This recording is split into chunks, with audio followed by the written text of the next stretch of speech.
Assalamualaikum warahmatullahi wabarakatuh. Bismillahirrahmanirrahim. Alhamdulillahi rabbil alamin. Wa afdalus salati wa atammu taslimi ala sayyidina Muhammadin wa ala alihi wa sahbihi ajma'in. Rabbi shrah li sadri wa yassir li amri wahlul 'uqdatam min lisani yafqahu qawli.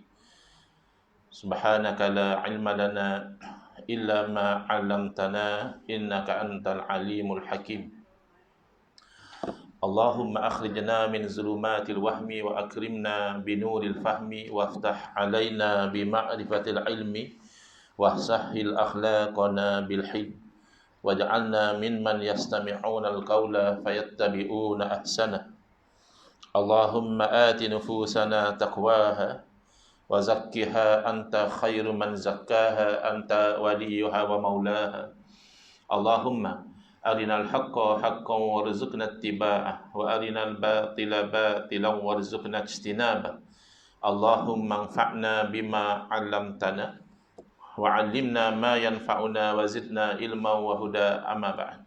Alhamdulillah, tuan-tuan yang saya hormati, moga-moga kita semua dirahmati dan diberkati oleh Allah Subhanahu wa taala, dan moga-moga kita semua dikurniakan oleh Allah Subhanahu wa taala kefahaman yang baik dalam urusan agama, sesuai dengan sabda junjungan Nabi kita Nabi Muhammad sallallahu alaihi wasallam, man yuridillahu bihi khairan yufaqihu fid din. Barang siapa yang Allah nakkan dengan dia kebaikan, nescaya Allah beri dia faham dalam urusan agama. Dan moga-moga kita semua dikurniakan oleh Allah Subhanahu wa taala akhlak yang mulia, sesuai dengan sabda Nabi sallallahu alaihi wasallam, innama bu'istu liutammima makarimal akhlak. Hanya saja saya dibangkitkan demi untuk menyempurnakan kemuliaan akhlak. Alhamdulillah, hari ini insya-Allah kita menyambung pengajian kuliah 2 kali sebulan, yang mana kita menggunakan kitab Kekeliruan Umat. Inilah jawapannya, susunan Al-Fadhil Ustaz Mahathir bin Haji Jul hafizahullah ta'ala wa nafa'ana bihi wa bi'ulumihi fid daraini amin.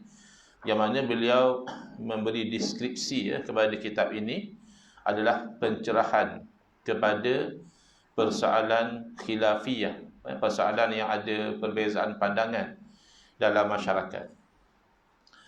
Jadi kita sampai ke muka surat 119, iaitu Ustaz Mahathir menyentuh tentang perbincangan muhkamat dan mutasyabihat. Ini mungkin tajuk yang agak tinggi levelnya, dan agak tinggi nilai ilmiahnya, yang biasanya tidak dibincangkan dalam masyarakat awam, melainkan dibincangkan pada peringkat penuntut ilmu. Apapun di zaman kita sekarang telah tersebar kekeliruan, disebarkan kekeliruan berkaitan dengan tajuk muhkamat dan mutasyabihat ini, menyebabkan mahu tidak mahu ada kalanya isu ini terpaksa diterangkan juga kepada masyarakat awam. Jadi kita nak faham istilah terlebih dahulu, apa makna muhkamat dan apa makna mutasyabihat. Baik, istilah ada kalanya ditetapkan oleh ahli ilmu. Tidak ada istilah itu dalam Quran dan hadis, tetapi ahli ilmu menamakan dengan istilah tersebut untuk menerangkan apa yang terkandung dalam Quran dan hadis. Misalnya, dalam Quran dan hadis menunjukkan bahawa Allah Ta'ala wujud, tidak ada permulaan. Berbeza dengan makhluk. Makhluk ni satu masa dahulu tak wujud, kemudian Allah Ta'ala wujudkan. Allah Ta'ala tak mungkin begitu, kerana setiap yang wujud setelah tidak wujud pasti diwujudkan. Berarti makhluk. Allah bukan makhluk. Maka jelas daripada Quran dan hadis bahawa Allah Ta'ala wujud tanpa ada permulaan, atau dengan istilah yang lain, Allah wujud tidak didahului oleh tiada. Tetapi ulama meletakkan istilah untuk menerangkan apa yang dimaksudkan itu dengan istilah kidam. Mungkin kalau kita nak cari secara direct dalam Quran hadis, kidam dengan erti Allah wujud tidak bertempat tu tak ada. Tapi istilah tu digunakan oleh para ulama untuk menerangkan kandungan Al-Quran dan hadis. Berbeza dengan istilah muhkamat dan juga istilah mutasyabihat, ia bukan sekadar istilah yang digunakan oleh para alim ulama, bahkan ia istilah yang disebut dalam Al-Quran, ayat 7 ya. Surah Ali Imran, ayat 7 surah Ali Imran, Allah Ta'ala menggunakan istilah muhkamat dan mutasyabihat ya. Baik, kita lihat dahulu apa yang disebut oleh Ustaz Mahathir di sini. Apakah makna muhkamat dan mutasyabihat? Jawapan, muhkamat adalah ayat-ayat, yakni ayat-ayat Al-Quran dan hadis-hadis Nabi sallallahu alaihi wasallam yang nyata dan jelas erti dan maksudnya. Makna pasti, itulah maksud dia. Tidak ada keraguan, dah tetap dah ya, itulah maksud atau makna daripada ayat, atau itulah maksud atau makna daripada hadis ya. Itu namanya muhkamat ya. Sementara mutasyabihat adalah ayat-ayat dan juga ayat-ayat Al-Quran dan juga hadis-hadis Nabi sallallahu alaihi wasallam mengandungi makna yang tidak jelas. Muhkamat jelas, pasti ya, itu makna dia. Tapi mutasyabihat ada kemungkinan makna ini, ada kemungkinan makna lain. Tidak jelas. Umpamanya ayat atau hadis yang berkaitan dengan sifat-sifat Allah Subhanahu Wa Taala yang mana sepintas lalu seolah-olah ada persamaan dengan sifat makhluk. Sepertinya Allah macam makhluk juga. Itu contoh ayat mutasyabihat, ada kesamaran. Sebab kalau faham zahir, Allah macam makhluk lah. Tapi melihat kepada hakikat yang muhkamat, laisa kamitslihi syai'un. Tidak ada seperti Allah Ta'ala itu satu apa pun. Walam yakul lahu kufuwan ahad. Dan tidak ada bagi Allah itu yang sama dengannya satu apa pun. Jadi datanglah di situ yang namanya tasyabuh, kesamaran. Apa sebenarnya maksud ayat ini? Apa sebenarnya maksud hadis ini? Yang itulah yang diistilahkan sebagai mutasyabihat. Jadi yang kita nak bincang hari ini adalah bagaimana kita nak berinteraksi dengan dua jenis ayat Al-Quran ini. Muhkamat macam mana, mutasyabihat macam mana. Lalu diterangkan, pertama, ayat-ayat yang mutasyabihat, yang ada kesamaran, tidak boleh ditafsirkan dengan makna yang bertentangan dengan ayat-ayat muhkamat. Kenapa? Kerana baik mutasyabihat ataupun muhkamat, dua-duanya daripada Allah. Kalau dua-duanya daripada Allah Subhanahu Wa Taala, tak mungkin salah satu bertentangan dengan salah satu lagi. Kerana itu menunjukkan bukan daripada Allah. Kalau kita manusia kan, kadang kita kontradiktori. Semalam kita cakap satu benda, yang hari ini satu benda yang lain, yang bercanggah satu sama lain. Tambah kalau orang politik kan, kadang kita tak faham. Macam tahun lepas dia cakap lain, tahun ni macam bercanggah pula statement dia. Jangan kata orang politik, kita pun kadang-kadang minggu lepas lain kita cakap, tapi bila kita cakap minggu ni bercanggah dengan apa yang kita cakap minggu lepas. Tapi dan demikian mustahil dengan Allah. Sebab itu dalam Al-Quran disebutkan, "Lau kana min indi ghairillahi lawajadu fihi ikhtilafan katsira." Kalaulah ianya bukan daripada sisi Allah Ta'ala, nescaya mereka akan dapati percanggahan yang banyak. Jadi sebab itu kaedah ni datang. Tak boleh kita memahami ayat mutasyabihat, kata kita menafsirkan ayat mutasyabihat dengan makna yang bercanggah dengan muhkamat. Kerana itu mustahil.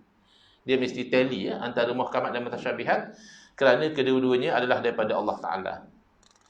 Kemudian, zahir daripada lafaz ayat mutasyabihat tidak boleh diterjemahkan dengan makna yang zahir. Kenapa? Kerana ia membawa kepada bercanggah dengan ayat yang muhkamat. Baik. Daripada mana datang kaedah ni?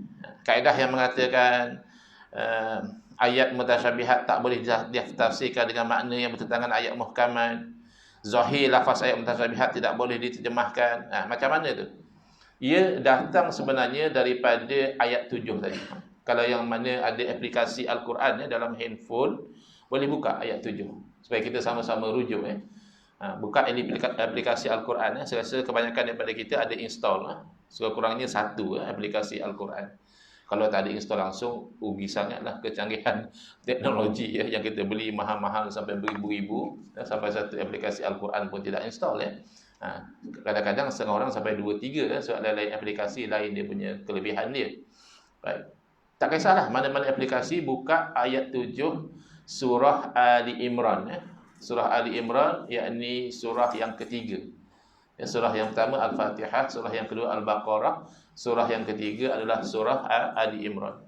Baik.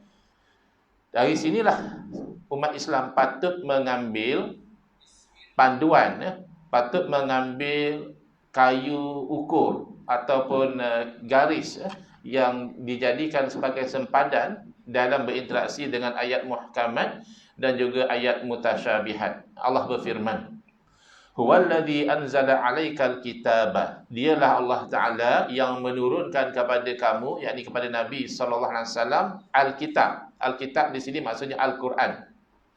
Minhu ayatun muhkamat. Sebahagian daripada Al-Quran itu adalah merupakan ayat-ayat yang muhkamat. Itu istilah tu memang ada dalam Quran, ya. Hunna ummul kitab. Ayat muhkamat itulah merupakan ibu kepada Al-Quran. Tak boleh faham zahir juga. Maknanya ayat muhkamat ni beranakkan Al-Quran. Bukan. Ummu di sini bukan makna zahirnya ibu. Maknanya yang utama. Sebab dalam kehidupan manusia pun yang utama tu ibu. Ya. Jadi ibu ataupun induk ataupun tonggak kepada Al-Quran. Ya. Ayat daripada situlah kita faham muhkamat ni dia punya rujukan utamanya. Wa ukharu mutasyabihat. Dan ada ayat-ayat lain, ayat Quran juga, tapi sifatnya adalah mutasyabihat. Ada kesamaran. Yang ini bukan induk. Yang disebut sebagai induk Al-Quran adalah muhkamat. Ya, mutasyabihat bukan induk. Kemudian daripada ayat itu, kemudian daripada part itu diceritakan bagaimana cara orang berinteraksi dengan ayat mutasyabihat. Quran cerita satu yang sesat. Cara berinteraksi dengan ayat mutasyabihat yang sesat. Dan satu lagi adalah cara orang yang berilmu dan beriman kepada Allah, iaitu jalan yang betul, ya. Baik. Yang sesat dulu diceritakan. Fa ammal ladzina fi qulubihim zaygun fayattabi'una ma tashabaha min. Adapun orang-orang yang di dalam hati-hati mereka itu ada zayg. Zayg di sini maknanya bengkok, cenderung kepada sesat. Lepas tu kita kata, Rabbana la tuzigh qulubana. Janganlah engkau selewengkan hati kami. Ba'da iz hadaitana. Selepas engkau dah beri hidayah kepada kami. Ya. Kita bimbang, na'udzubillah, takut kita dah elok, tiba-tiba berubah jadi sebaliknya. Jadi kita doa kepada Allah. Yang penting zaid maknanya cenderung kepada sesat. Apa yang dia akan buat? Fayattabi'una ma tashabaha minhu. Dia akan ikut yang sama-sama. Ya. Padahal yang muhkamat yang jelas dah ada. Laisa kamitslihi syai'un kan dah sepakat. Ya, tak ada yang sama seperti Allah tu dah sepakat, dah tetap, dah pasti. Yang namanya orang Islam takkan dia nak kata Allah sama macam makhluk. Tiba-tiba dia pergi ikut yang sama-sama. Kenapa pergi ikut yang sama-sama sedangkan yang terang ada? Ibtira al-fitnati. Kerana mereka itu mencari kepada fitnah. Fitnah di sini bukan makna dalam bahasa Melayu. Makna bahasa Melayu fitnah ni tuduhan palsu, false accusation. Kamu jangan pandai-pandai fitnah saya. Itu maksud fitnah dalam bahasa Melayu. Tapi ini fitnah yang asal bahasa Arabnya adalah satu perkara yang menimbulkan keburukan, perbalahan, pertikaian, polemik. Bahkan kadang-kadang Quran sebut fitnah merujuk pada syirik. Syirik itu adalah fitnah. Baik. Kemudian wabtira at-ta'wili. Dua sebab kenapa dia pergi ikut yang sama-sama. Pertama, kerana cari fitnah, cari pergaduhan, perbalahan. Dan yang kedua, dia mencari juga takwil, maksudnya tafsir, makna kepada ayat yang sama-sama tadi. Habis, nampak macam mana? Wa ma ya'lamu ta'wilahu illallah. Padahal tak ada yang tahu makna sebenar daripada ayat mutasyabihat kecuali Allah. Tengok Daripada situlah ulama ahli sunnah wal jamaah mengambil pendekatan yang pertama. Ada dua pendekatan yang ahli sunnah wal jamaah terima dalam berinteraksi dengan ayat mutasyabihat ini. Ada dua pendekatan yang diterima. Pendekatan yang dua-dua ni membawa pada satu natijah. Sebab ada orang tak faham. Dia ingat ahli sunnah wal jamaah dia menolak ayat mutasyabihat. Tak mungkin. Mana boleh tolak ayat Quran? Kufur lah.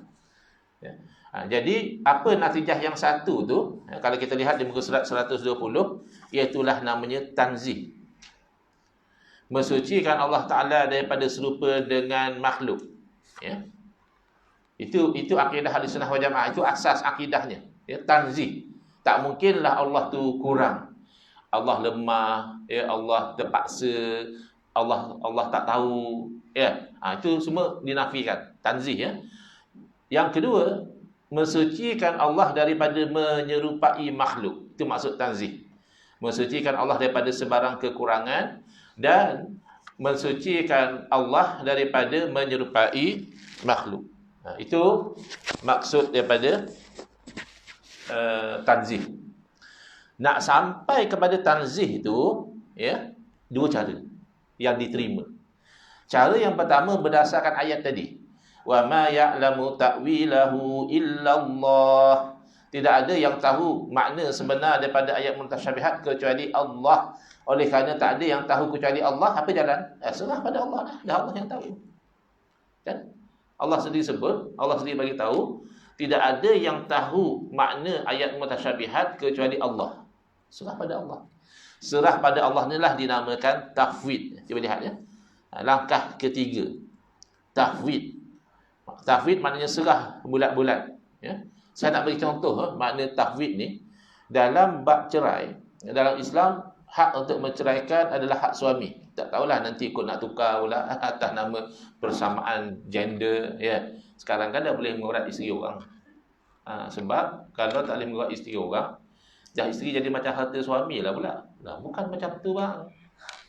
Tapi tak tahulah mahkamah ada dalam pemikiran dia. Pemikiran kita orang Islam, tak boleh mengurat isteri orang bukan sebab isteri itu jadi harta suami. Tapi sebab ada ikatan perkahwinan yang perlu dihormati. Kok kita kahwin tapi bini kita boleh orang mengurat, apa makna? Boleh ke macam tu? Bang, pinjam isteri pergi minum petang ni, macam tu. Kan kita tak boleh terima manusia. Jangan kata Muslim. Non-Muslim pun dia ada jealousy kan. Bila itu spouse dia, pasangan dia, dia tak akan rasa selesa kalau orang lain mengurat. Tapi kalau orang tu mengurat lelaki orang, boleh pula. Masih ada jalan yang halal. Dia masih boleh jadi isteri kedua. Memanglah isteri pertama tak suka. Tapi kalau dia mengurat bini orang, dia boleh jadi suami kedua tu macam mana? Dia akan membawa kepada perzinaan, perceraian. Tapi tak tahulah, ini kita bincang dari segi sudut Islam. Daripada undang-undang civil sebelum ni tak ada pun. Dah bertahun, Seksyen 498 tu. Ini bukan undang-undang baru, Penal Code undang-undang lama. Tapi ada pemikiran baru sekarang bila dibawa kes tu ke Mahkamah Persekutuan, Mahkamah kata tu terbatal.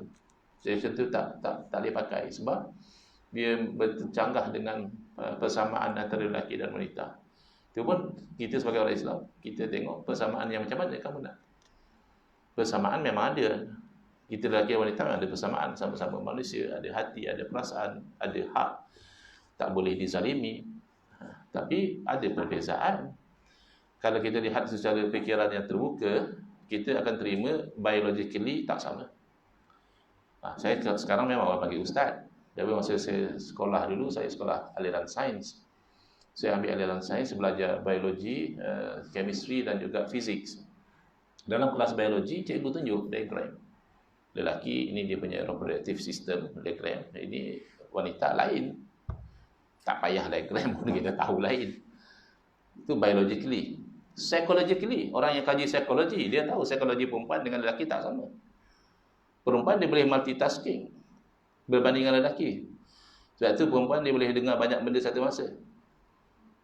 Kan? Kita kalau orang lelaki, kalau kita tengah fokus satu benda, kalau isteri kita cakap, kadang kita je. Lepas tu isteri tanya, macam mana pendapat abang? Macam mana? Macam mana? Kan? Kita tak boleh fokus.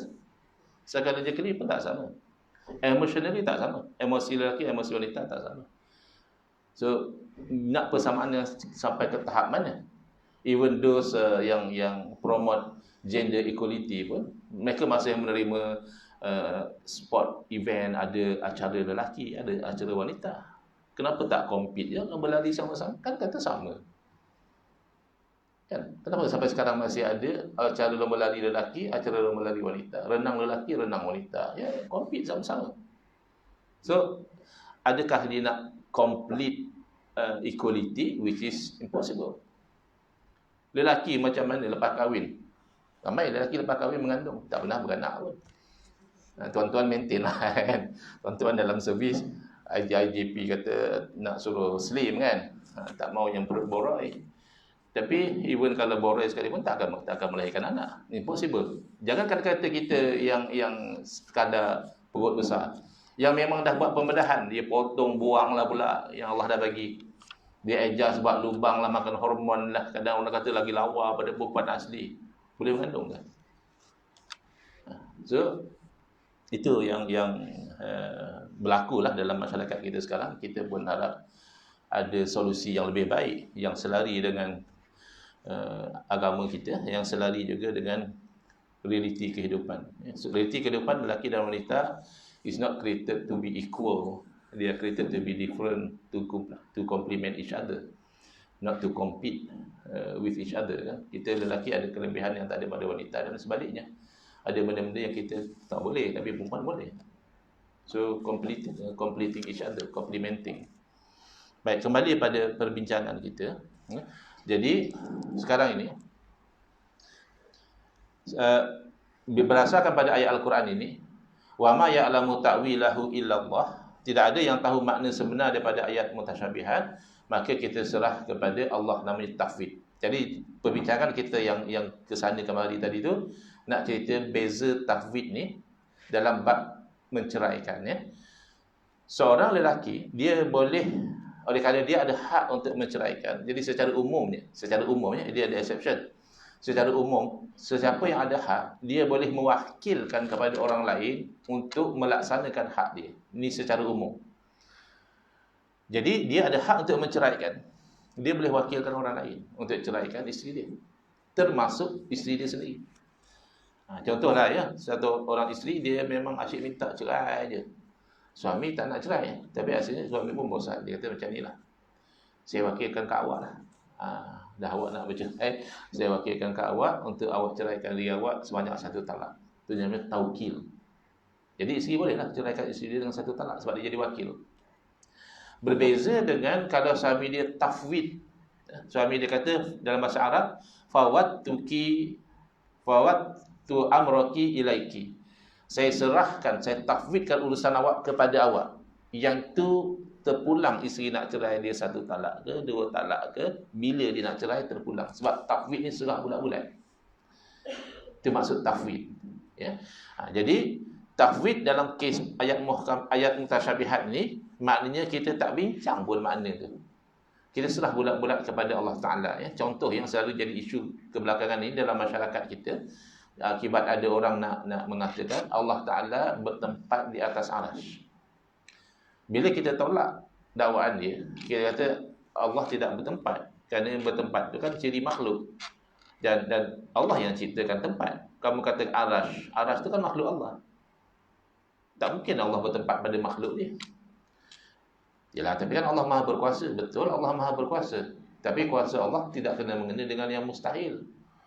Kalau kamu nak kaitkan kuasa Allah dengan yang mustahil, nanti akan ada orang kata Allah Maha Berkuasa, Allah boleh cipta Tuhan lain. Allah Maha Berkuasa, Allah boleh beranak. Padahal Tuhan lain, anak Allah ni mustahil.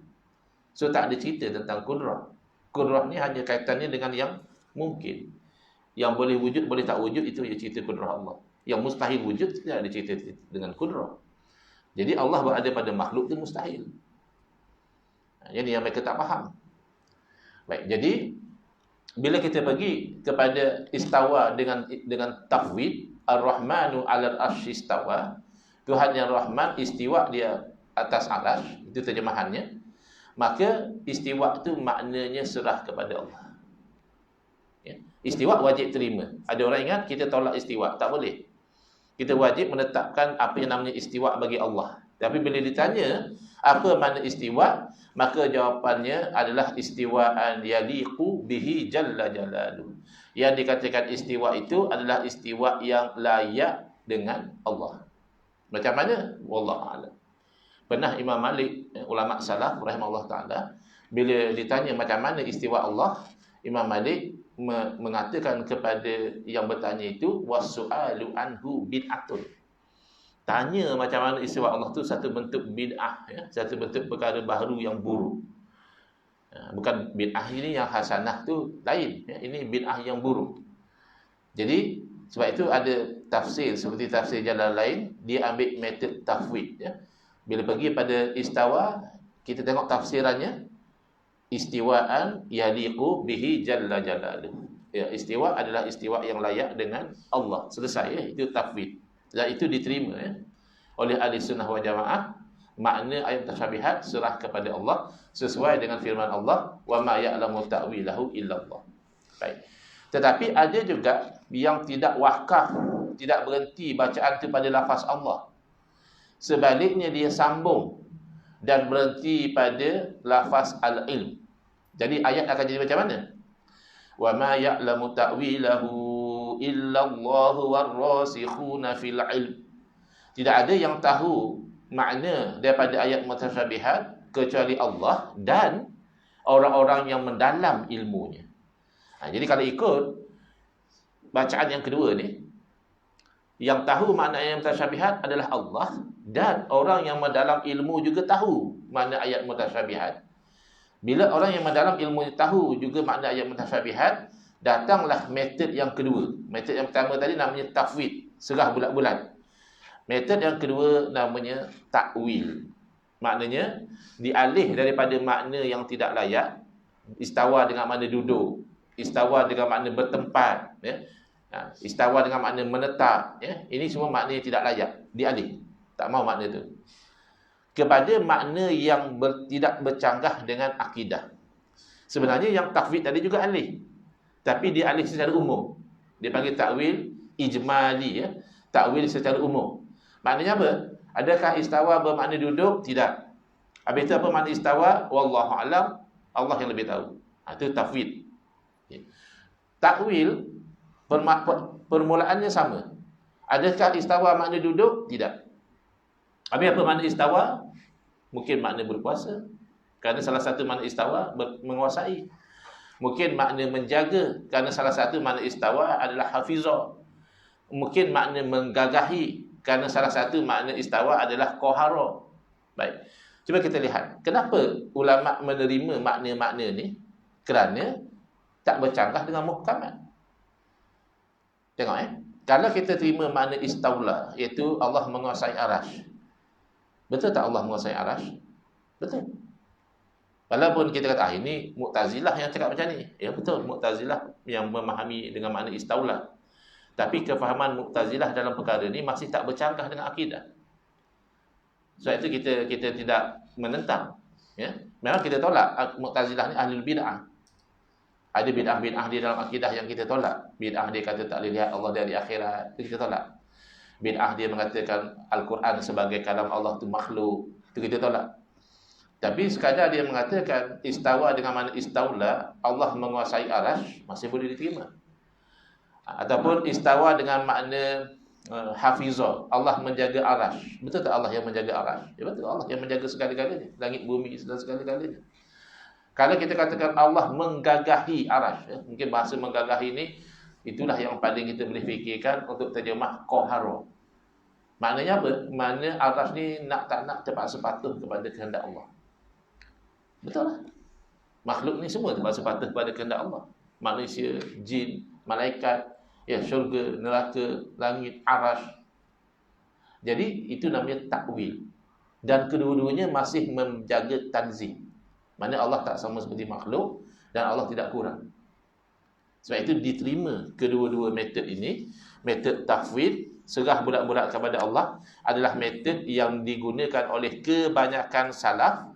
Sementara metod takwil, iaitu menerima makna-makna tertentu yang tak bercanggah dengan akidah, diterima oleh kebanyakan khalaf. Ya.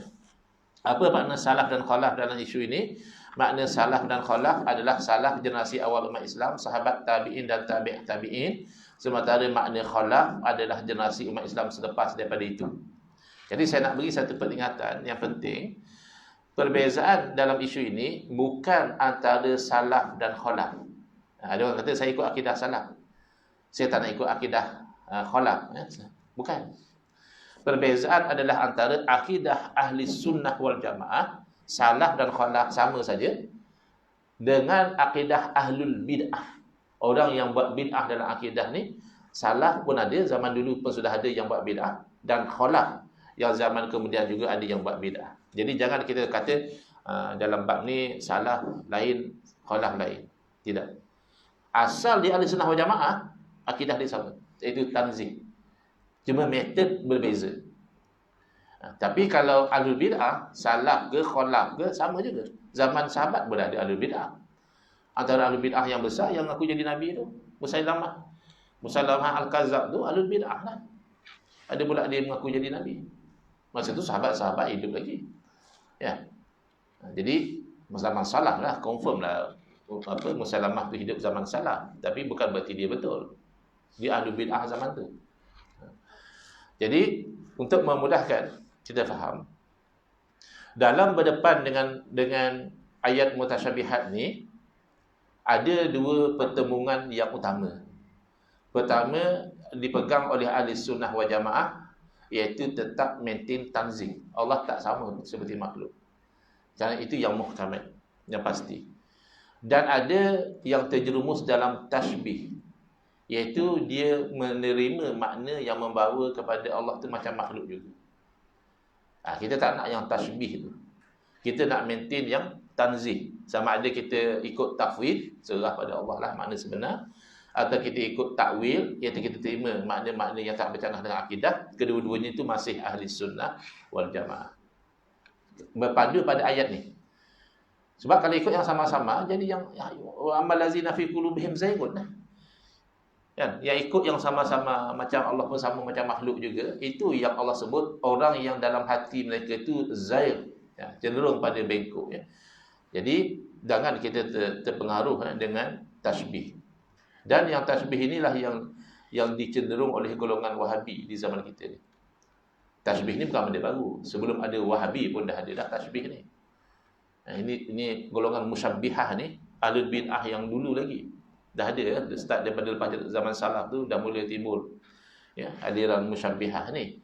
Cuma dimatikan oleh ulama-ulama ahli sunnah wal jamaah. Tapi lately disuburkan kembali fahaman yang membawa kepada tashbih ini oleh golongan Wahabi dengan slogan berpegang dengan Quran dan Sunnah. Ya, Quran dan Sunnah sepakat. Tapi bagaimana berinteraksi dengan ayat muhkamat yang ada dalam Al-Quran dan ayat mutasyabihat yang ada dalam Quran, itu kena hati-hati. Kalau setakat kamu nak berslogan kita pegang Quran hadis, ya kita pun pegang Quran hadis, semua pegang Quran hadis orang Islam. Tapi bagaimana kamu berinteraksi dengan Quran hadis? Itu menentukan kamu adalah ahli sunnah wal jamaah ataupun ahlul bid'ah. Baik. 10 minit lagi ya.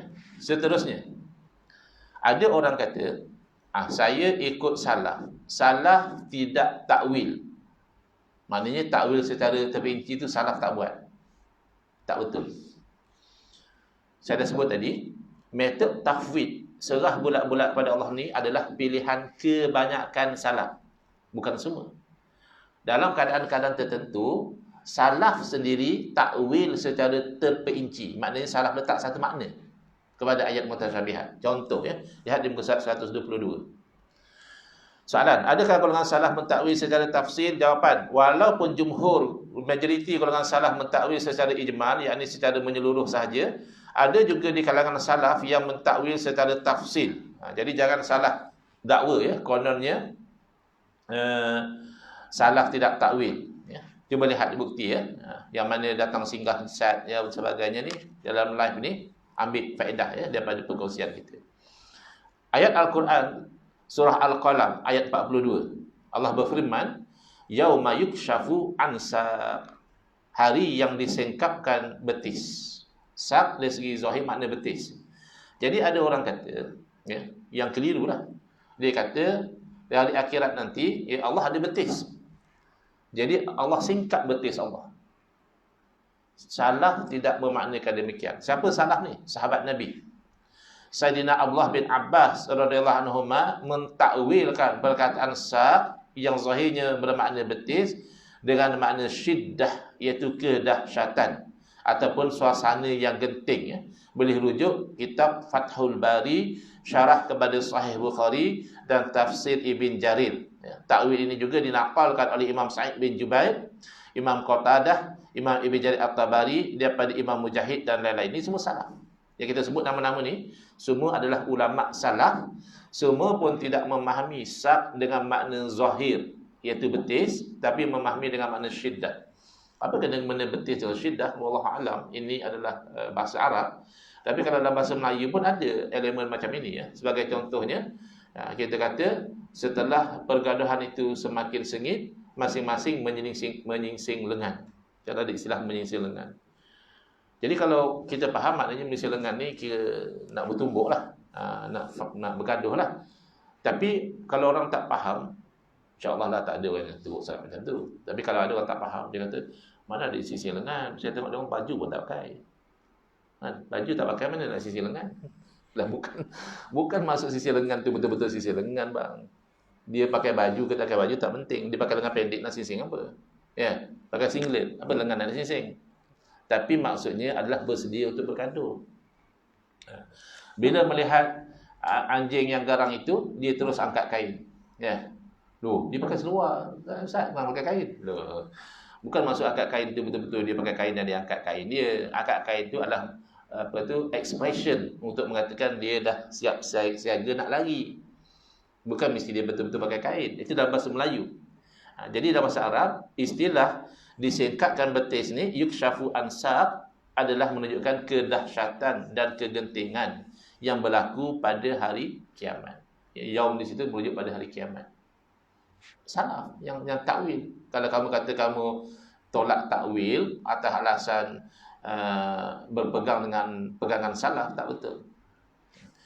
Kemudian ayat yang lain, was-samaa'a banainaha bi'aidin wa inna lamusi'un, dan langit kami telah bina langit itu dengan tangan-tangan, dan sesungguhnya kami, asalnya lamusi'un ni yang meluaskan, maknanya dia mempunyai kuasa yang luas, tidak terhingga.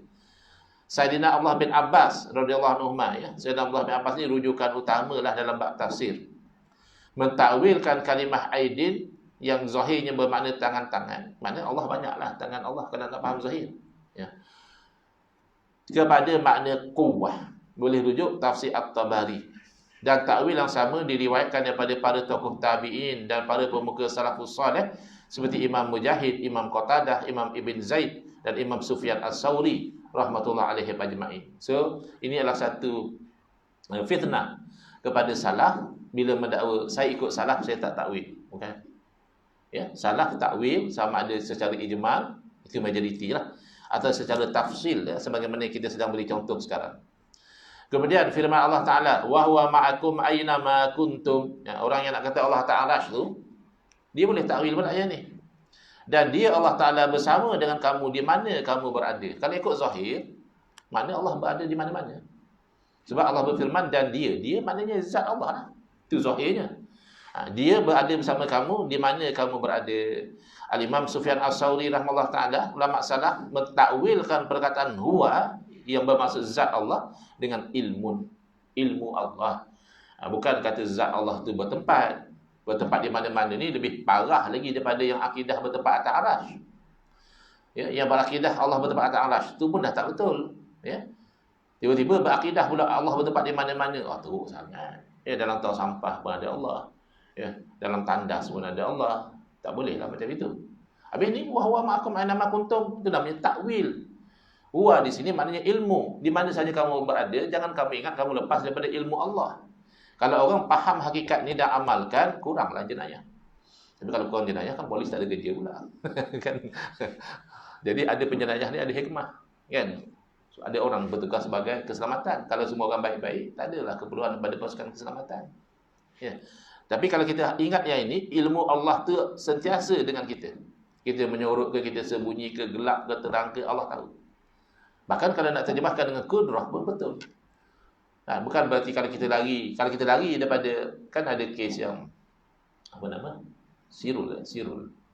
Yang jambil tu, kes Atantuya tu, kan dia jambil pergi ke Australia. So kenapa tak hukum? Kan dia dijatuhkan hukuman sebab dia dah keluar daripada bidang puasa. Dan kita pun tak ada proper extradition punya ni kan, arrangement. Jadi boleh lari pada kuasa Malaysia. Kalau duduk dekat Malaysia, mungkinlah kena ambil tindakan lah. Tapi sekali pada luar daripada kuasa kerajaan Malaysia. Tapi dengan Allah tak boleh. Kamu lari ke Australia ke Amerika ke Kutub Selatan, Kutub Utara, kamu tetap dalam kuasa Allah. Jadi wah-wah tu kita boleh terjemah dengan makna kudrah juga.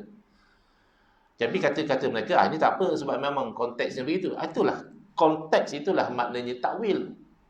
Kalau ikut makna zahir, huwa, dia adalah diri. Zat. Tapi bila kita kata huwa di situ bukan makna diri, tapi ilmu. Huwa di situ makna kudrah, itu namanya takwil. Kenapa kena takwil? Sebab konteksnya begitu. Okay. Next, insyaAllah kita akan lihat di muka 124. Bahaya jika tidak ditakwil. Kalau orang tu berkeras tidak takwil, dia akan menjadikan ayat Quran ni seolah-olahnya bercanggah satu sama lain. Lebih-lebih lagi melanggar ayat muhkamat. Itu bahaya. Wallahu a'lam. Ada sebarang soalan, ada 1 minit lagi. Kita mula lambat tadi, tapi kita berhenti sharp. Jadi salah satu tu kita sharp. Tak ada ya? Bismillahirrahmanirrahim. Alhamdulillahirabbil alamin wassalatu wassalamu ala asyrafil anbiya'i wal mursalin wa ala alihi wa sahbihi ajma'in. Allahumma shrah sudurana wa ahsin akhlaqana wa azim ujurana wa nawwir qulubana bi nuri hidayatika kama tarda bi nuri syamsika abadan abada bi rahmatika ya arhamar rahimin. Walhamdulillahirabbil alamin. Amin ya rabbal alamin wal afu minkum. Komen dalam TikTok ni lucu-lucu. Bergaduh pun ada, mengutuk pun ada. Tak apalah, ni yang ambil manfaat dapat manfaat insya-Allah.